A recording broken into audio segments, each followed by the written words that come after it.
के पुण्यार्चक हैं प्राचीन श्री अग्रवाल दिगंबर जैन पंचायत रजिस्टर धर्मपुरा, प्रधान श्री चक्रेश जैन, महामंत्री श्री विजेंद्र जैन, कोषाध्यक्ष श्री शेखर जैन, सचिव श्री नीरज जैन, मंदिर मैनेजर श्री पुनीत जैन।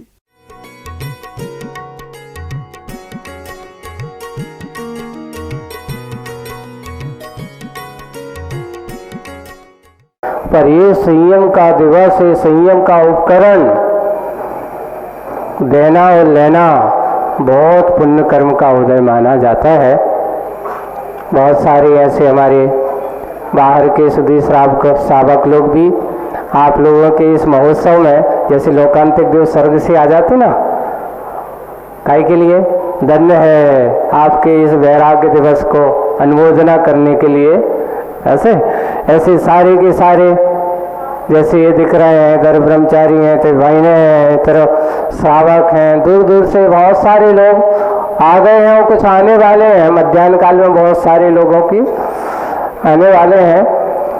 हम ठीक समय का विशेष रूप से ध्यान रखते हुए पिछली बार आचार्य श्री के आशीर्वाद से ऐसी जगह टिकटोली में भी चतुर्मास हुआ था। पहले लोग सोच रहे थे कि वहाँ क्या होगा, कैसा होगा, पर मुझे जितना आनंद वहाँ पर भी आया, वहाँ के आनंद का बढ़िया बहुत अच्छा क्षेत्र है।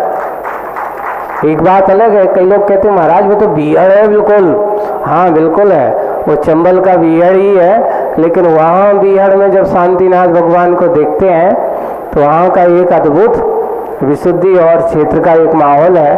आज वहाँ के लोग भी आ गए हैं और भी आते जा रहे हैं। सब लोग हम इस कार्य को अपन करेंगे समय अपना, क्योंकि अभी अपन जल्दी कार्यक्रम करते हुए चर्या का समय करते हैं और आगे ठीक जो समय दिया है उस समय से अनुसार अपना काम करेंगे। करते हुए इस कार्य को पूज्य आचार्य भगवान के परोक्ष में थोड़ा सा धैर्य रखिए। कैसा क्या होगा, देखो कुछ चीज़ें ऐसी होती हैं कि ज़्यादा ओपन हो जाए तो आदमी की विशुद्धि कम हो जाती है ना, और एक जहाँ जिज्ञासा बनी रहे ना उसमें विशुद्धि और ज़्यादा बनती रहती है। इतना ही कहते ब्राह्म परम पूज्य आचार्य भगवान गुरुवर श्री विद्यासागर जी महाराज की अग्नि की परीक्षा चांदी सी राख, इस खंड का नाम है। अब यहाँ पर कुंभकार का कुंभ बन के तैयार हो गया है। कुंभ सूख भी गया है, यह सूखने के लिए तैयार रखा था बाहर, और बहुत सारी प्रतिकूलताओं के बीच हुआ, पर वह सूख करके तैयार हो चुका है। अब उसे अपनी अगला पड़ाव तैयार करना है, आगे की यात्रा तैयार होना है।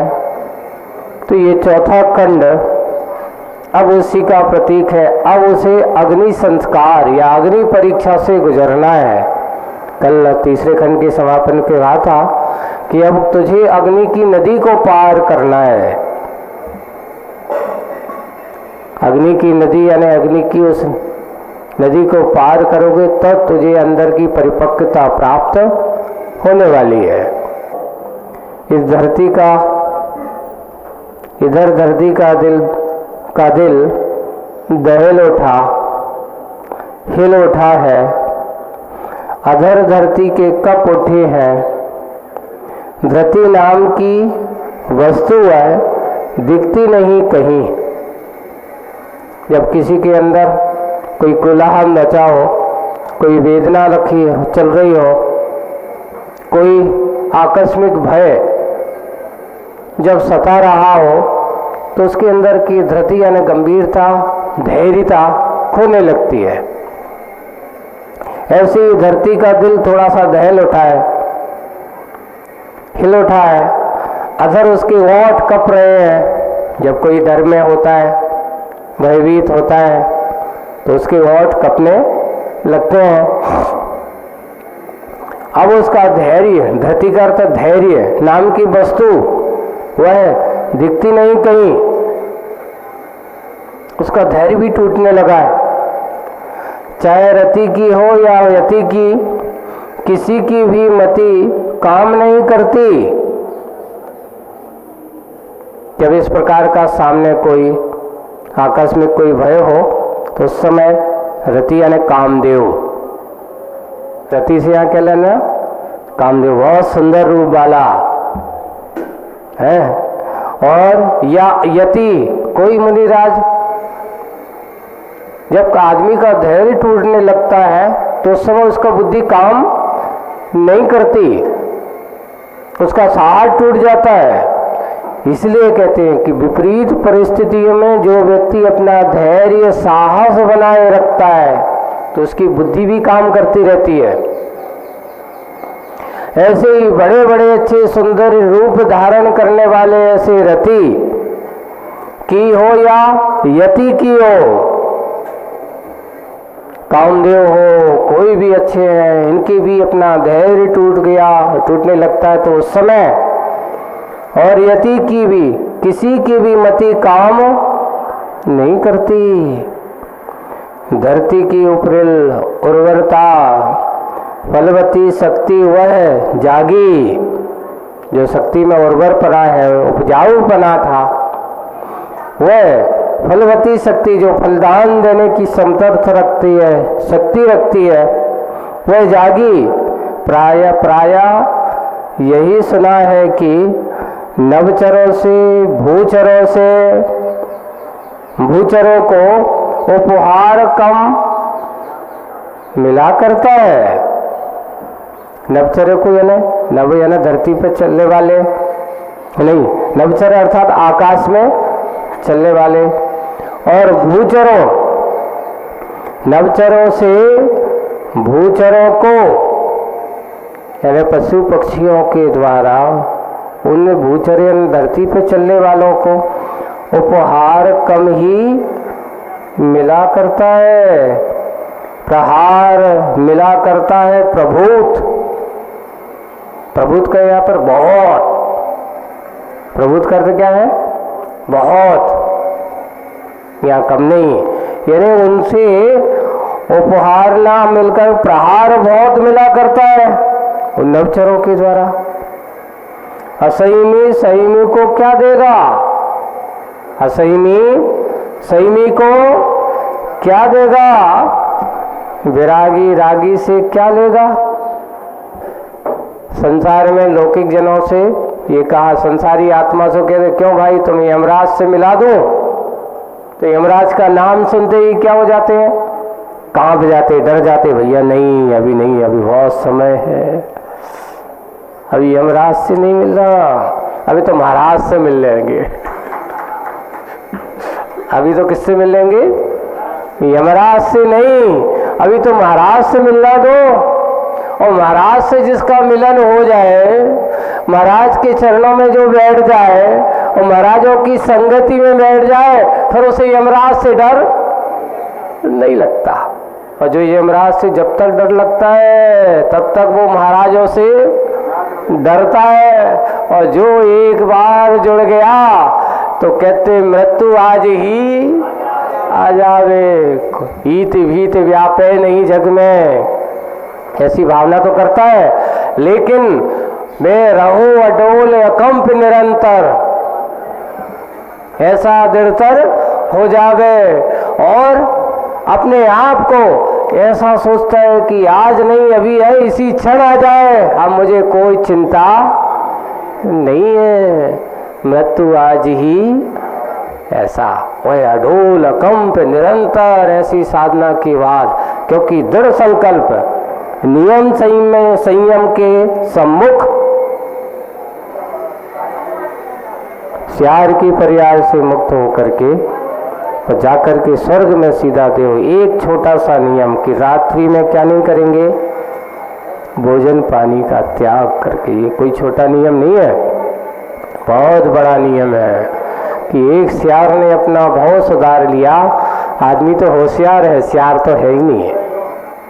आदमी क्या है, समझदार है, विवेकवान है, बुद्धिमान है, क्रियावान है, सब कुछ हो सकता है इसके पास, सोचने की विधा है।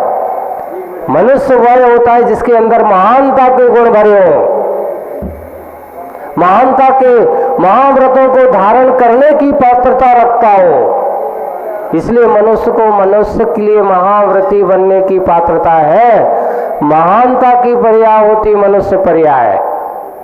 इस मनुष्य पर्याय में जो व्यक्ति अपने आप को नियम संयम के सम्मुख बना लेता है, असंयम ही नहीं यम भी, असंयम ही नहीं, क्या सब देखे मुखवाटी में क्या लिखा है आचार्य ने कि असंयम ही नहीं यम भी अपने घुटने टेकता दिखा है। यानी मृत्युराज भी यमराज भी कहता भैया इनको मारना, जो हमें ही मार दे वो आदमी जो हमसे ना डरे, ऐसा तो दुनिया डरती है ना, ऐसा है। बस वही है, अपने घुटने टेकता दिखा। हार स्वीकार करना होता है नवचरों सुरासुरों को, हार उन्हें स्वीकार करना होता है। नियम संयमी कभी अपने आप को स्वीकार हार स्वीकार नहीं करता। नवचरों सुरासुरों को आज अवलोकन हुआ, ऐसा नवचरों को और सुरासुरों को, क्योंकि यहाँ पर यह मनुष्य ये शिल्पी हार मानने वाला नहीं है, ये तो दृढ़ संकल्पी है। कितनी भी प्रतिकूलता आ जाए और प्रतिकूलता से हारने वाला नहीं है, तो उन्हें सुरासुरों को हार गए। अब आज अवलोकन हुआ, वहां पर अवलोकन हुआ अवा का। अवा किसे कहते हैं? जहां उस घड़े को पकाया जाना है उसको अवा बोलते।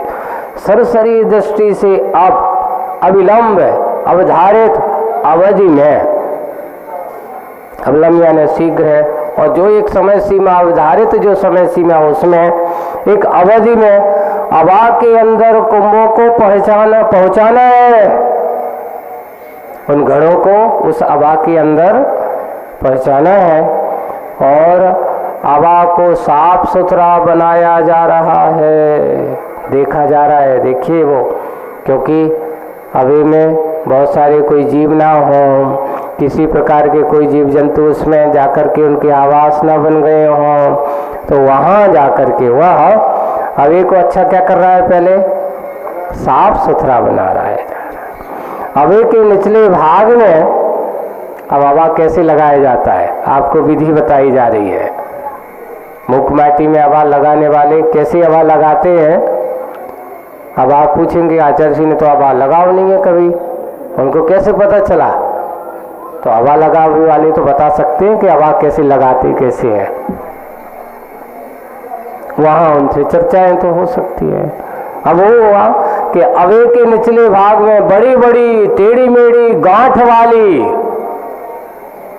कैसी सीधी सीधी नहीं, बड़ी बड़ी टेढ़ी मेढ़ी और एक और गांठ वाली लकड़ी जो होती है। आचार्य जी ने आप ये एक बार ऐसी चर्चा हुआ, आचार्य जी ये समझ में नहीं आया, कहते थे लकड़ी बिछाई, मुख माटी में आपने गांठ वाली शब्द क्यों लिखा? टेढ़ी मेढ़ी भी है। बोले कि देखो इसमें बहुत बड़ा रहस्य होता है। गांठ वाली लकड़ी जल्दी जलती नहीं है, गौर करना आप लोग, देखना, ये अनुभव की बात है। गांठ वाली जो लकड़ी होती बहुत, वो गांठ को जलाना हंसी खेल नहीं है लकड़ी की गांठ को। तो बोले कि टेढ़ी मेढ़ी जब पड़ती, जहां गांठ होती वहां टेढ़ी होती है लकड़ी में, और प्रायकर ऐसी टेढ़ी मेढ़ी गांठ वाली और सबसे ज्यादा गांठ होती बबूल की लकड़ी में। आगे आ रहा है उसी का नाम आ रहा है। और बबूल की लकड़ी नीचे जलती तो है लेकिन बहुत वजनदार, उसका बहुत समय तक जलती है। बबूल की लकड़ी का कोयला बहुत अच्छा माना जाता है, ऐसा कहते हैं। और उससे अच्छा बनाया जाता है खेर की लकड़ी का, वो तो और ज़्यादा उसमें जलती है ऐसी। तो यहाँ पर बड़ी बड़ी टेढ़ी मेढ़ी गांठ वाली, वो भी टेढ़ी मेढ़ी गांठ वाली, काली काली छाल वाली बबूल की लकड़ियां। काई की लकड़ियां? बमूल की लकड़ियां कहाँ बिछाई है? निचले भाग में, सबसे पहले नीचे। हाँ, ऊपर, एक के ऊपर एक कैसे बिछाई? एक के ऊपर एक सजाई जाती है और उन्हें सहारा दिया जा रहा है, कहीं ये खिसक ना जाए। तो आजू बाजू सहारा खड़ी लकड़ी के रूप में लगाई जाती है। सहारा दिया जा रहा है लाल पीली छाल वाली,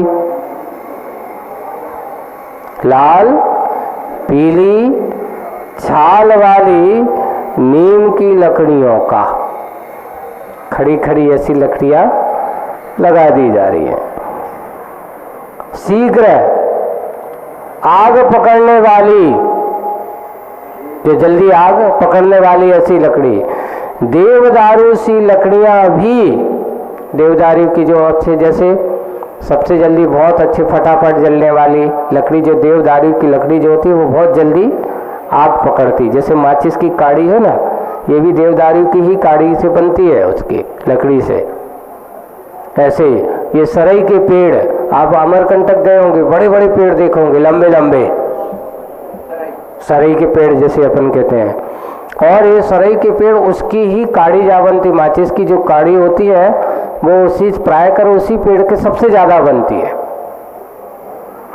तो ऐसे सरई का पेड़ आदि, तो ऐसे देवदारू की लकड़ी जो जल्दी आग पकड़ने वाली है, बीच बीच में बिछाई गई, बीच बीच में रख दी गई, जिससे अच्छी से जलती रहे। धीमे धीमे जलने वाली चिक्कण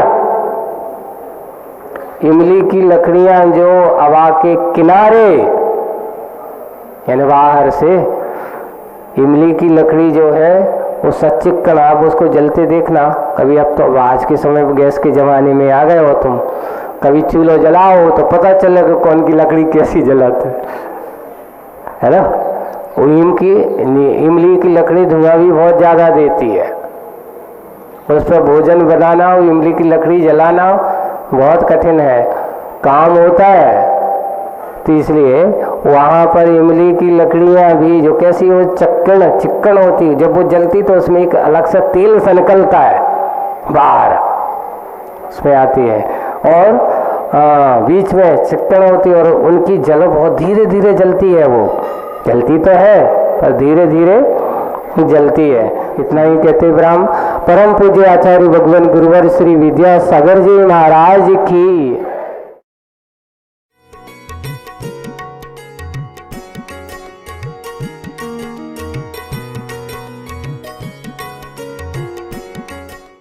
इस कार्यक्रम के पुण्यार्चक थे प्राचीन श्री अग्रवाल दिगंबर जैन पंचायत रजिस्टर धर्मपुरा, प्रधान श्री चक्रेश जैन, महामंत्री श्री विजेंद्र जैन, कोषाध्यक्ष श्री शेखर जैन, सचिव श्री नीरज जैन, मंदिर मैनेजर श्री पुनीत जैन।